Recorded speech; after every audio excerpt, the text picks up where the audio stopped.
Want to know how to maximize your return on investment when it comes to paid advertising? Well, then you're going to love today's episode with Quentin Aisbett. Welcome to the Bringing Business to Retail podcast on SelenaKnight.com. Stay ahead of the competition by opening your doors to business experts so you can learn, grow, and be inspired. Passionate about bringing business strategies to independent retailers, please welcome your host, Selena Knight. Hey there, and welcome to today's episode of the Bringing Business to Retail podcast. I'm your host, Selena Knight, and did you know that 75% of the people who visit your website aren't actually ready to buy? Yep, believe it or not, 3/4 of the people who come to your website are highly likely to not actually purchase anything. Now, the number isn't as high in store, but we all know that lost sales means lost revenue. And I don't know about you, but I am certainly in the business of making money. And this month over in the Retail Academy, we've been talking about and working on how to recover lost sales. Right through from understanding why lost sales actually occur, through to actual strategies that you can implement in store and online to recover as many of those dollars as possible. And paid advertising is just part of the strategy that you should have when it comes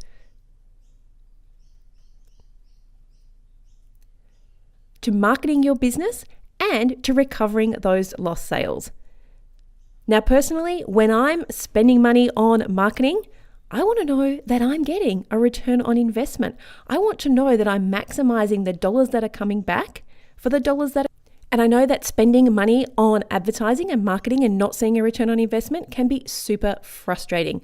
So today I've brought onto the show Quentin Aisbett. He is an SEO and pay-per-click expert, and he is going to share with you all about how you can maximize the ROI of your paid advertising. And you've got to listen in closely because we actually get into a little bit of a debate around SEO. And he does reveal a little bit of an insider piece of information. Recovering lost sales is just one of the topics that we have focused on inside of the Retail Academy. Previously, we've covered topics like copywriting that converts and how to double your sales. Every month, we have one specific focus that's broken down into implementable strategies so that you do not get overwhelmed putting these in place in your retail business, whether it's on or offline. If you would like to come and join us inside the Retail Academy, there are no contracts, no obligations. You can come in and see what it's all about and grab your actual physical action plan that we send out every single month, as well as a host of other benefits that you get being a Retail Academy member. Head on over to SelenaKnight.com/academy and you can check it out there. So let's get into today's episode with Quentin Aisbett.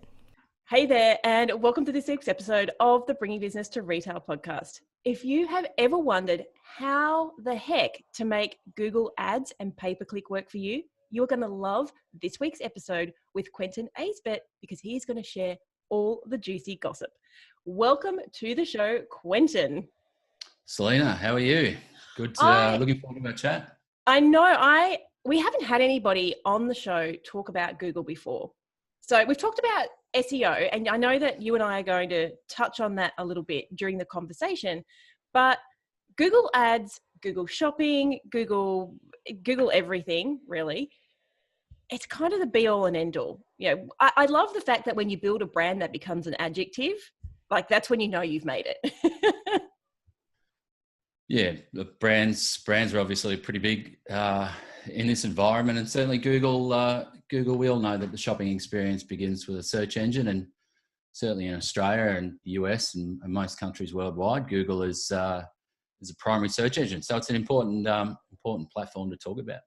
Now, everybody loves to know how you got into. You're in e-commerce marketing, digital marketing. You work with brands. Basically, you help them get more money. You help raise their profiles, their rankings, all those sorts of things. How did you get into this digital marketing world? Yeah, it's interesting. Most people have I love listening to people in marketing talk about particularly digital marketing, social media, and how they got into it, because there's no formal pathway, or at least there wasn't years ago. So look, I basically stepped out of uni and straight into a marketing job. Enjoyed it for a while. The honeymoon period started to wear down a little bit. Wasn't exactly enjoying my time, and it was at a period where Facebook was coming into its own, LinkedIn was coming out, social media was really starting to ramp up. People started getting iPhones in their pockets and doing all sorts of things. And unfortunately, I was in a role where the people that I reported to just didn't share the enthusiasm. So I really wanted to go where the energy was. So that was digital, and so I decided to take a leap and jump out on my own. And it was a crazy period, just reading blogs, and there was a lot less blogs back then, so it was a lot easier to read. Do you remember when we had Google Reader? How cool was Google Reader? Yes, I tried everything. So that was a sad demise, Google Reader. But I know. I don't know why they ever got rid of it. So it was a busy time trying to basically learn a new field that was developing in itself. So I was getting up in the middle of the night to watch webinars, because webinars were all US based, and they weren't on demand back then. Yeah, no one cared about little old Australia and the audience over here. So and recordings weren't sent out quite like they are these days. So No. it's been one heck of a learning curve, and now after 10 years later, I could probably consider myself reasonably experienced when it comes to digital marketing. So yeah. How cool is it that we have jobs that never actually existed when we were kids? Like, when your parents say, what do you want to be when you grow up? I always used to say librarian, because I love books. However, that was like quickly kiboshed when I actually worked in the library, because you can't talk in the library. Yeah. Major pitfall there. yeah, huge pitfall. It is amazing, and I guess what excites me, well, certainly going back, my mother doesn't know what I do, and I don't think the majority of my friends understand what I do. But no, it's good, and it's the energy around it, knowing that in 10 years' time, or what will our kids be doing, and it just rolls that you just have no idea. So it's exciting like that. I love it. It's good. All right, let's jump into the reason we are all here, which is to get some insider goss on how to make Google work for us. I will admit that it's not like Facebook ads. Like, Facebook ads are confusing. You get in the back of Ads Manager, it's a little bit confusing, but Google takes it up a notch. Getting into the back of Google Ads Manager is like a complete other language. So I guess maybe before we... They would be disappointed to hear that. They really would. I know they would. But really, I consider myself a pretty experienced digital marketer, and I get in there and it just makes my head reel. So before we even get into optimization and which channels we should be using, all those sorts of things, can you maybe just give us some tips on how to get the back end of when you're in there in the Ads Manager? Are there any tips or tricks to make it less difficult? Yeah, good one. I love the way. I was going to say, guys, we don't give the questions in advance, so poor Quentin is just being sidelined with this really random question. Keeping it real. Look, I certainly have stepped some clients through the process of trying to manage it themselves. It's not easy. AdWords released AdWords Express a while back with that very intention, to try and help things for the small local business. Just jump in, create an ad, get running. But it has its pitfalls. But if you're looking for a basic campaign and you're not really going to manage it on an ongoing basis, you're sort of happy to be more of a set and forget, then AdWords Express works well for you. Otherwise, you want to use the traditional AdWords. Now it is complicated. There's no escaping that, particularly when you consider the ongoing role to manage an AdWords campaign. We're talking about, location targeting. We're talking about bidding strategies. We're talking about location bidding, device bidding, working on your negative keyword list, your targeted search list. We're talking about your ad copy, your quality score. All that just basically adds up to one heck of a mess that makes it very hard to do and manage if you're not familiar. So starting with AdWords, you're saying start with AdWords Express. I'm guessing it's got a lot less functionality, but by the same token, it makes it a little bit easier.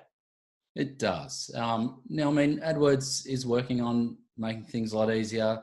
They've come out with responsive search ads where at least it helps the creation and testing of ads process easier. So you can basically put in a couple of headlines you want, put in a couple of different descriptions that you want, and they will basically test it using their algorithms and machine learning to come up with the best combination. So, but that, again, there's a whole lot of setup to get to that point.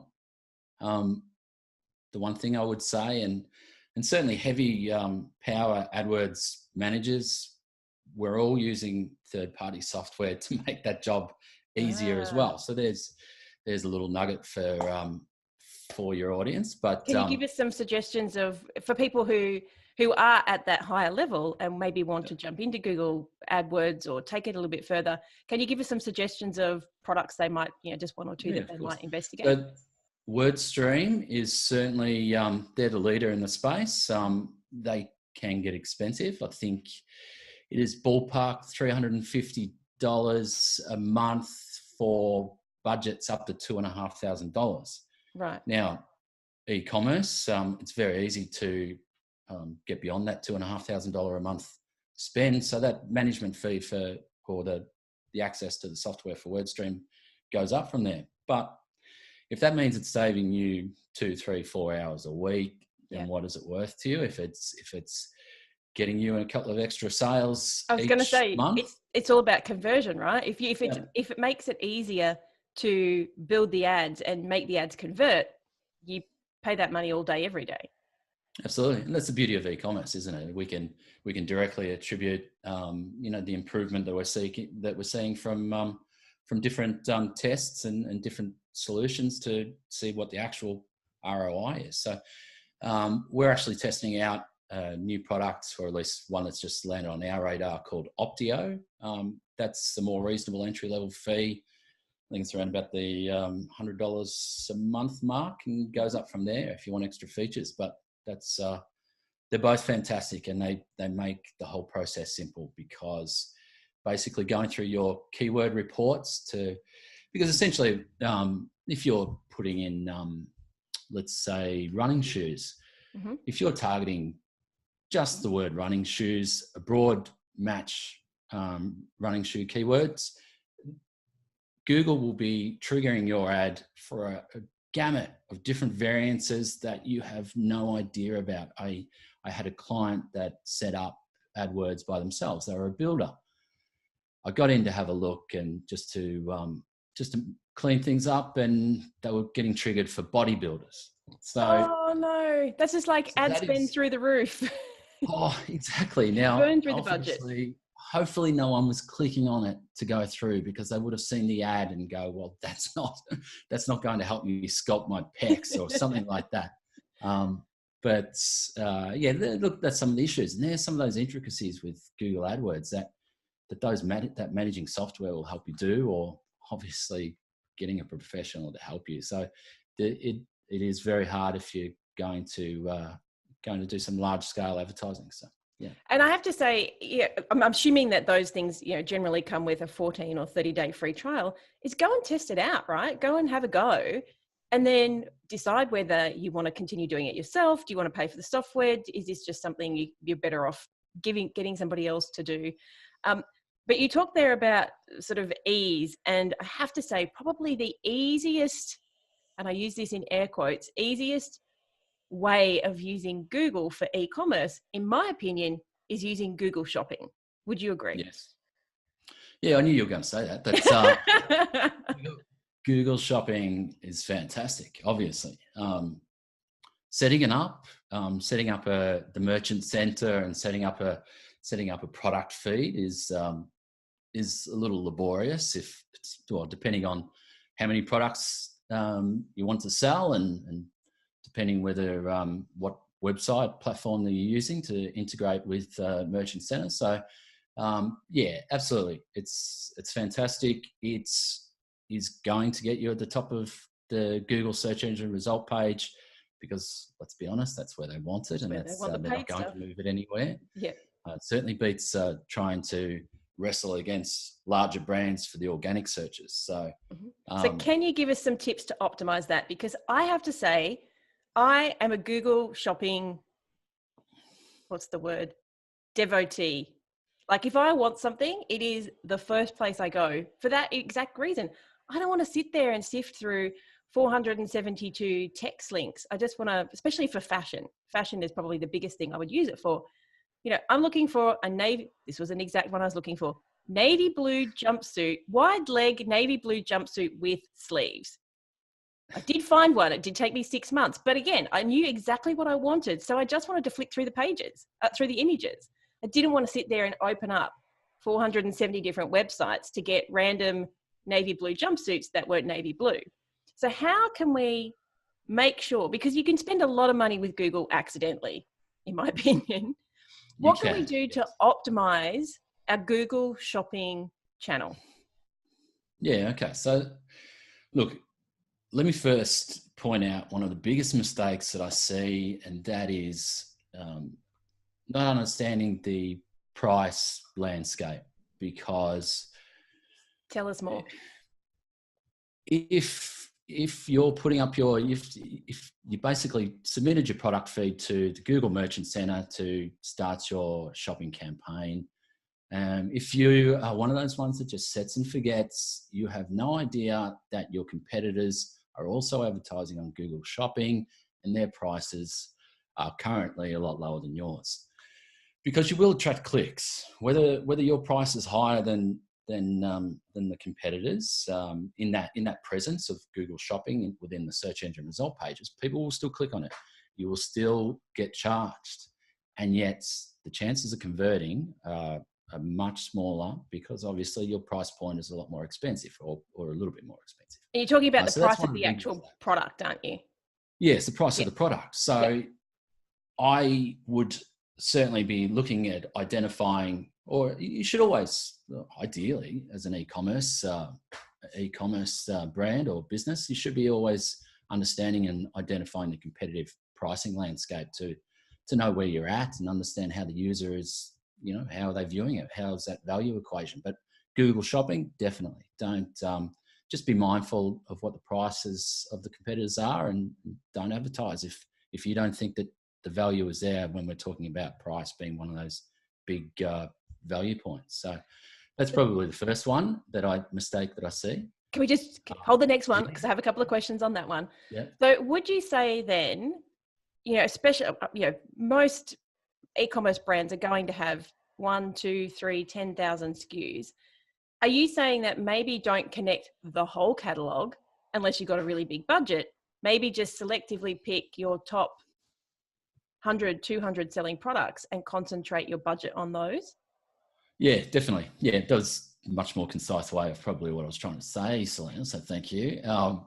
Yeah, look, definitely. If you've got a big budget, if you're Amazon, I mean, on the flip side, they've also got the resources to pay a team of people to do that very job. But somewhere in between, I'd imagine, it is worth just probably targeting on, and obviously you're with any advertising, I'd imagine. So we're wanting to get those products at a high margin, or you've got objectives to sell those products for other reasons.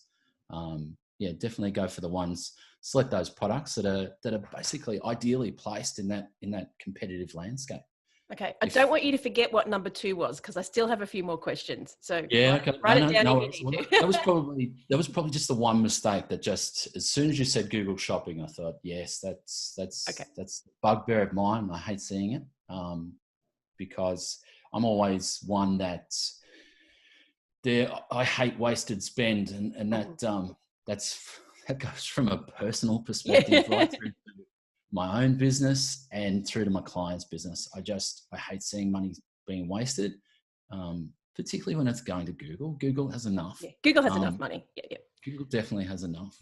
So let's take Google Don't shopping waste a little money on bit. ads. Yeah, let's take Google shopping a little bit further, because I think a lot of people have been wanting to go there, or they're already using it, but they're certainly not optimizing it.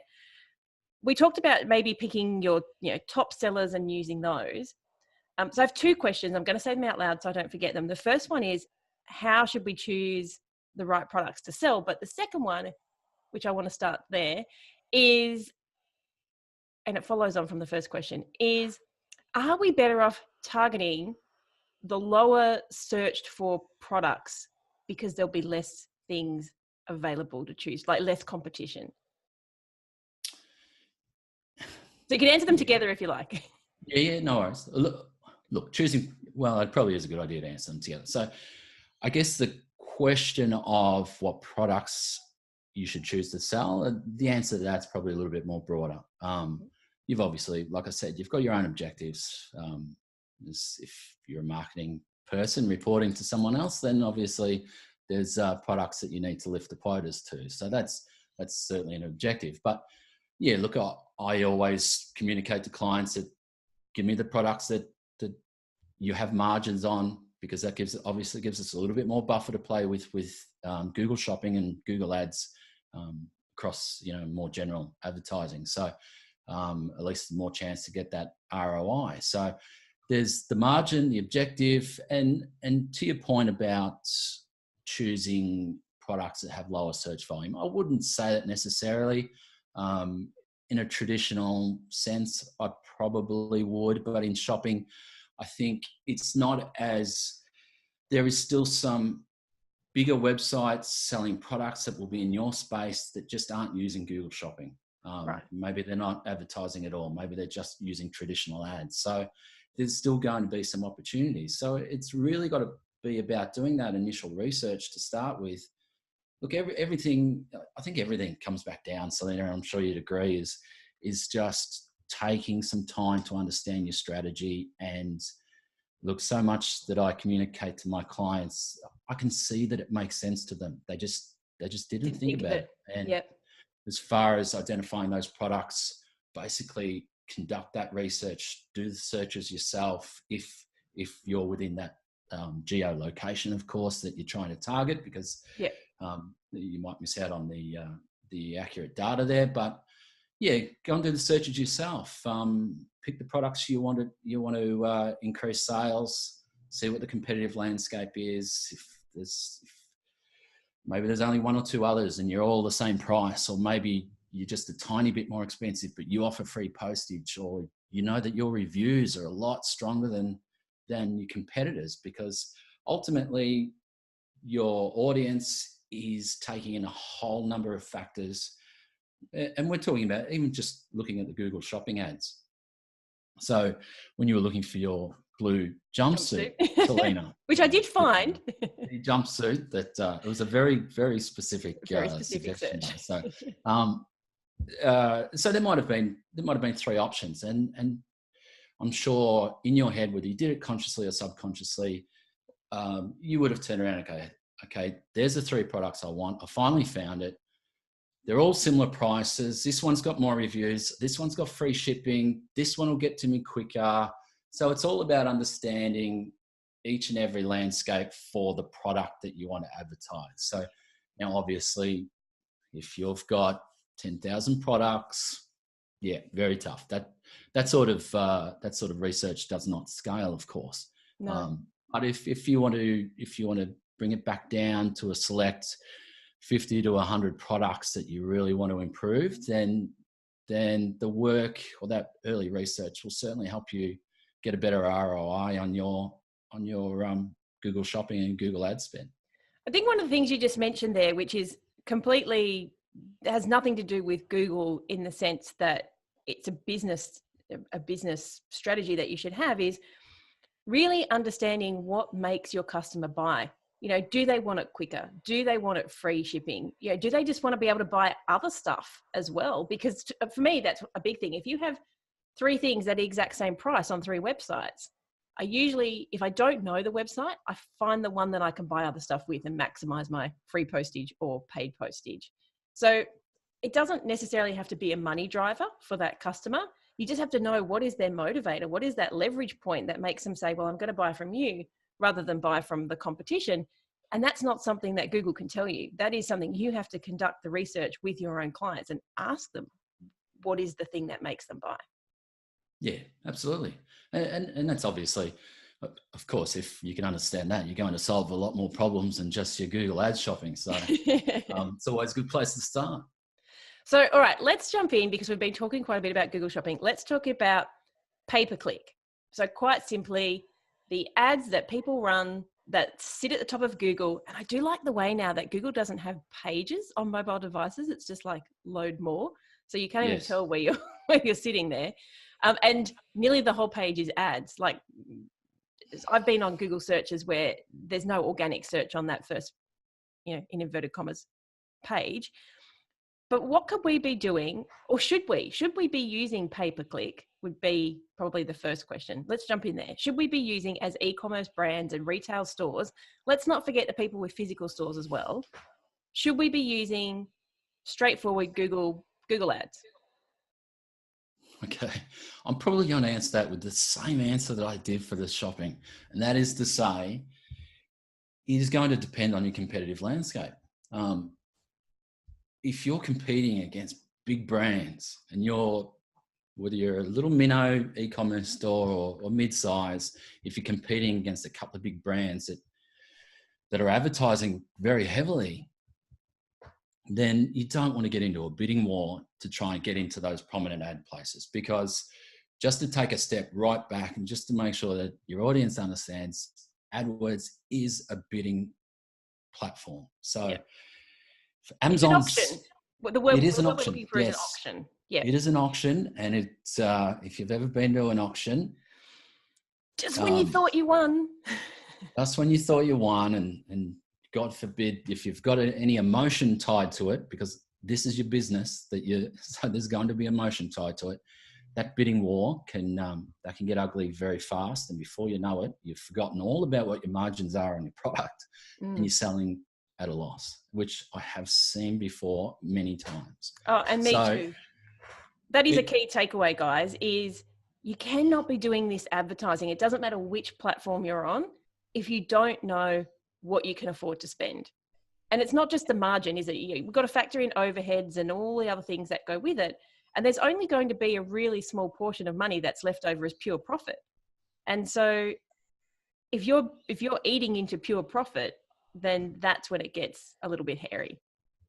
Yeah, absolutely. And then you realize you've done all that work for just to hand the product into your customers' hands without making a profit. So, but back to the question, look, AdWords, yes, I still think it's very much worth it. It's just getting the right strategy, picking the right product targets, understanding your competitive landscape, understanding what the cost per clicks are, because if you've got, if you're selling I don't know what the price of blue jumpsuits go for, Selena, but let's say they're $100. Your margin is $30. Yeah. If the cost per clicks are $5, for instance, I'll make it nice and easy.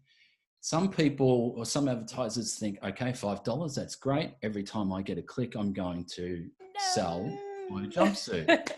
So all of a sudden, that's $5 out of my $30 margin. I've made $25. Hopefully everybody here is going, it doesn't work like that. Because if you're not, you really have to listen to what Quentin is saying next. Yeah. So I do hope, and I'd imagine if they've been listening to you for a while, Selena, they'll be more educated than that. But I have come across plenty of people that misunderstand that. So the chances are they get through to your landing page, they will check your price, they'll go back, they'll see a competitor's ad or a competitor's organic listing. They'll go through to their website, they'll check the price on that, they'll check the shipping, they'll check any other value adds, the same things that went through the user's mind that we chatted on earlier. They will, who knows, their dinner might be ready. That something's burning on the stove. They leave the computer. That ad click, that $5 they just cost you, does not end in a sale. So you might only convert 1 in every 10 clicks on your ad. So all of a sudden, that's $50. Now your margins are only 30, so you can understand why things escalate very quickly. So it's about identifying either product landscapes and the relevant search terms that are either have low cost per clicks if you have low margins, or somewhere where you've got plenty of room to move. So if you've got a $10 margin on a product and there's $7 cost per clicks, I would suggest that that's probably not a space that you want to compete in. Not viable, no. So but look, yes, they are. Ads are worth it. Mobile, we shop on mobile. We know that. Like you sort of touched on, the organic listings in mobile are being eaten up by ads. There's been some good research reports come out lately. If I'm sure there's plenty of people here that follow or have heard of Rand Fishkin, his new venture, Spark Toro, he released, working in conjunction with someone else, released some data about some of those organic listings being eaten up. Now, obviously, we know that there is the rich snippets coming out. You know, you look for flights on Google, and they'll give you the data without actually going to a website. That is so awesome. I just did that recently. It is actually good. But with my SEO hat and my PPC hat on, I just go, oh, damn. Yeah. My travel clients, damn. But so they're giving you the information from right there in the search engine result pages or the SERPs.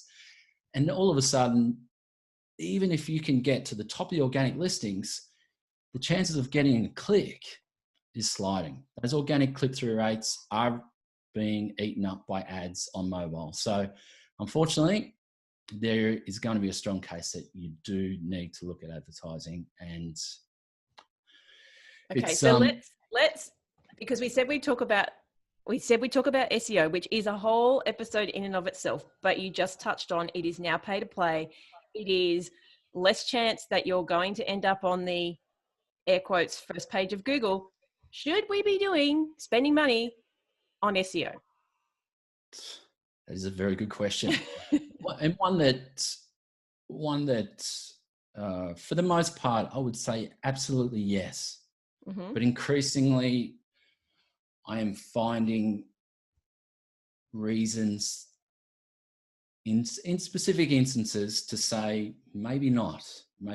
So maybe just pay, put that money into advertising. See a really quick return on investment rather than a 6-month return on investment. Yeah. I mean, the case for SEO has always been, and I'm first and foremost SEO.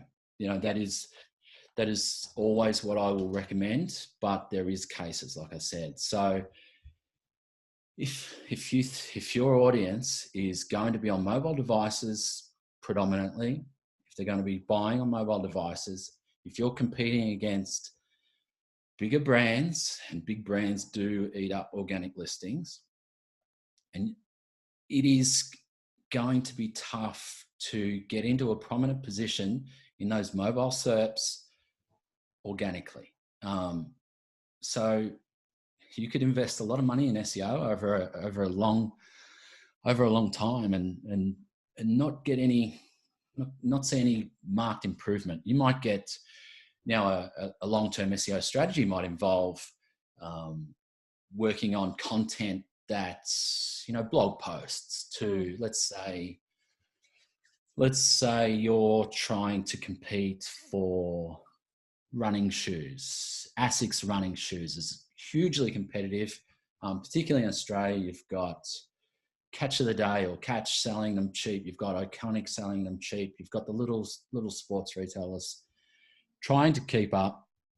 Now, to do SEO there, to try and beat the big boys is always going to be very hard. So any SEO strategy for that instance would be to turn around and look at some of that fringe content. This is what I would do. Tell me if this would be the right thing to do. If you sold running shoes that were because I feel, and this is my complete layman, I'm not an SEO expert, I feel that SEO is great in e-commerce these days, putting all those words in because they're all clarifiers. when you have either a high information or a high touch point product. So something people are going to research a lot before they buy. I'm not going to research my jumpsuit other than to find the one that I want. But running shoes is different. So if you were my client, please tell me if I would be wrong or not. I would say, why don't you do a great big blog post or some sort of review thing where you review the ASICS XYZ with the Nike XYZ and the New Balance XYZ, because that's what people are going to search for. Yeah. You're spot on with the high touch products. Mm-hmm. The more research, the more content they want to consume. So if you can deliver that content, then great. Yeah. So what content would you say? Now the reviews are tough because there are already, and depending on what space you're in, I know for a fact in that running space is already well-established review websites. So it's always going to be hard to beat them because they are pumping out review content. So right. You mean something like product review, that kind of website? I love content that helps the user experience. Yes. So not only producing this piece of content that helps you when you're on our website to help convert you, but all the content that will also turn around and help people bring you to your website. So let's say you're looking at two brands for your jumpsuit. Yep. It is at the same retailer. The retailer has both brands. Now, I know I am a man, but I still do shopping for clothes, and I know that some brands have different sizing. Yes. Now, produce some content good. Around how do those different brands, how does the sizing compare? Because I know that I jumped into ABC brand jumpsuit. We're not the ABC. You can say brand. It's okay. Oh no, I was trying to think of a brand that might do a jumpsuit, but I'm completely out of my depth. No, but in men's, I can tell you that if I shop for my husband at Aquila, it is a completely different size than, I think I just got him some shirts at Tarot Cash, and the dude, I looked at him and I said, what size are you? And he said, I'm an extra, extra large. And I'm like, no, you're not. And he goes, no, I'm a medium everywhere else, but in this brand, I'm an extra, extra large, which is just completely embarrassing. So yeah, had he not been there, I would have got the wrong size. Well, there you go. Case in point, because now, look, again, you're not going to produce content to say, how does a country road shirt and a Tarot Cash shirt compare sizing or more defined search term? There isn't going to be volume. But if we're looking at, high interest brands, if we're talking about shoes, if we're talking about ASICS, Nike and Adidas, if you're talking about US size versus UK the size, Euro size and all this sort of stuff. So that is content there is significant search volume being done out there. So producing content like that gets organically, that will drive organic traffic for years to come if you maintain that and make sure that you've still got the most valuable information on that topic. So where do we find that? Traffic. Sorry, I just talked over the top of you. I didn't mean to do that. Where do we find those search terms? I know that there are paid products as well, but is there somewhere, does Google have something that will show me what people are searching for? Google has Google Insights, Google Trends. So that's certainly one that you can do, jump in. You can do that by, the last 12 months, last 5 years. You can look at it from a country perspective, and it will identify trends. Like, for instance, obviously I've done a fair bit of Google Trends work for Australian clients, and it will break down if a particular search term is trending in Victoria or New South Wales, etc. So, because we all know that there is some different intricacies between us all, Selena. Our tip, the reason I asked you for that, because people are probably thinking, well, she should know the answer to that. I don't, simply because we use a tool called Answer the Public, because the content that oh my God, guys, if you are not using it, it's free and it's amazing, because the content we produce is a global thing and we want to know what people are searching for. And to me, it's so much easier than Google dashboards. Yeah. And look, Google Trends is probably not my go-to. Answer the Public, definitely one of them. Answer the Public, and we might even be using it differently, but I will use Answer the Public because there's a topic that I want to write on. I understand there's large search volume, but I want to understand some of those, the long list of questions that people have on that topic so I can address them in a piece of content so it becomes more valuable to a wider audience. But That's Answer the exactly how Public's we great. Neil Patel's website he brought out Uber Suggest. He did, and he's been on the podcast actually.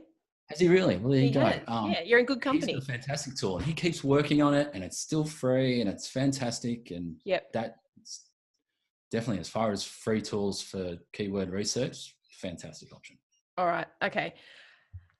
Because we've been talking for quite some time, let's finish it up there. And maybe if you could give us, because you've given us so much information, maybe just sum it up with, if you were jumping into Google paid ads in any way, shape or form today, what would be the first thing, apart from research, because I know you're going to say research your competitors, what would be the first technical thing that you would suggest people do? Google Ads. It's a tough one. Look, people need to understand the structure of Google Ads between campaign, ad group, and then their ads. I think if you can get that right from the outset, then you're certainly on a path to better return from your Google Ads. I know it's not that one simple little tidbit you might have been that's after, okay. But basically it's research, right? Understand how the platform is going to work, not just understand your competitors, but don't go throwing money in if you don't actually understand how the system works. Spend a bit of time researching it. So very good point. But let me explain the campaign and ad group and the ads or the structure and why it's important. Because let's say you're looking at running shoes. No, let's say you're looking at, only because I've just did a campaign recently in the last week, looking at a solar installer.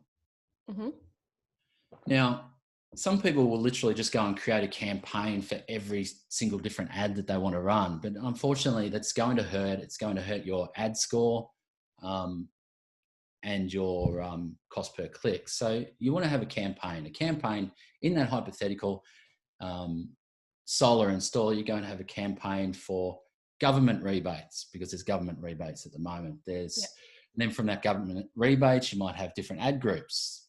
Save 50%, or would be one ad group. Another ad group may be get in before June 30.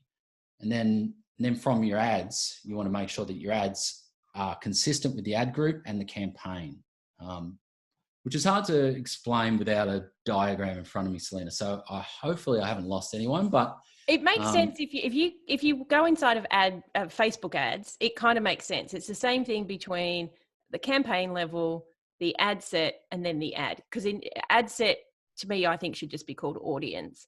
And you're sort of saying it's the same thing. It's your theme. What's the word I'm looking for? But it's the thing you're trying to bundle everything else under. Yeah, because I guess the one thing with ads, Google Ads particularly, is they have a quality score. Now, we don't know what the quality score is, but basically what you're trying to do is they are trying to deliver the best ad they possibly can to the person searching. It is one of the few advertising opportunities that we have as marketers and business owners where we will actually be rewarded for creating a better ad.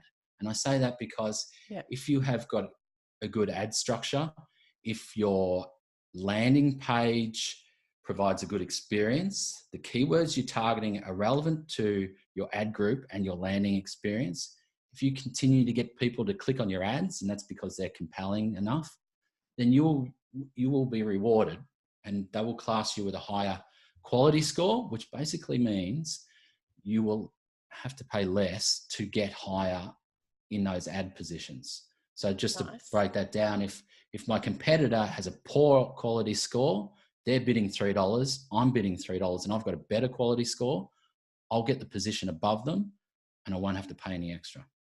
So there's Nice. We like certainly that. the whole experience you need to be mindful of. So yeah. Awesome. I think you've clarified quite a few things for people who are listening here, and it's not something we can cover in just one episode because there are so many different channels and there's different ways to optimize, but I think you've given people a really good place to start. If they've been thinking about using the different Google channels, what they could be looking at, what to be mindful of. So thank you for that, because you gave us a load of places where we could potentially make mistakes and pitfalls and waste a lot of money. And I know that you also have a really fab download, because I've already had a look at it.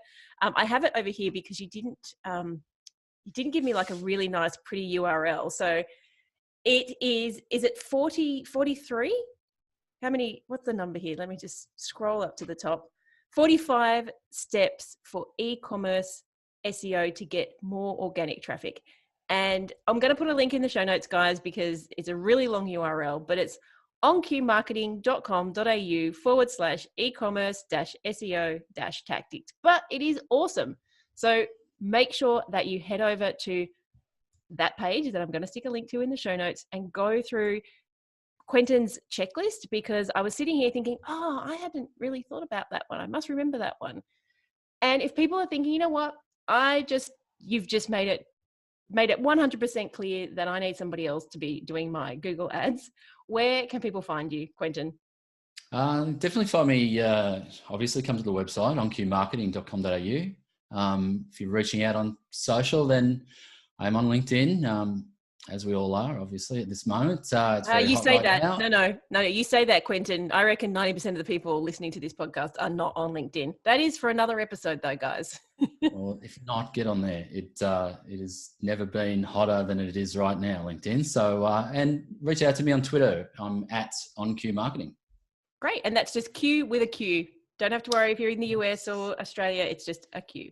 Thank you, Quentin. Marketing. That's it. Yes. There'll always be a link in the show notes as well if you want to head over to the OnQ Marketing website. Thank you so much. I think you've saved people a lot of money today and given them the chance to rank a little bit higher and make more money from Google. Very good. Thanks, Selena. It's been really good to chat. I hope you enjoyed this week's episode of the Bringing Business to Retail podcast. You can find all of the show notes over at selenaknight.com. If you found something that you heard today particularly useful, I'd love it if you could leave me a review on iTunes or Stitcher. And of course, feel free to share this episode with someone that you think could benefit by listening to it. Want more retail biz strategies? You can watch the Bringing Business to Retail TV show, where each week I'll answer a question or provide you with a simple, actionable retail biz strategy that you can implement in your business right away. If you have a question or a guest, I'd love to hear from you. Drop my team an email at podcast@selenaknight.com, and I'll see you on the next episode. Have a great week.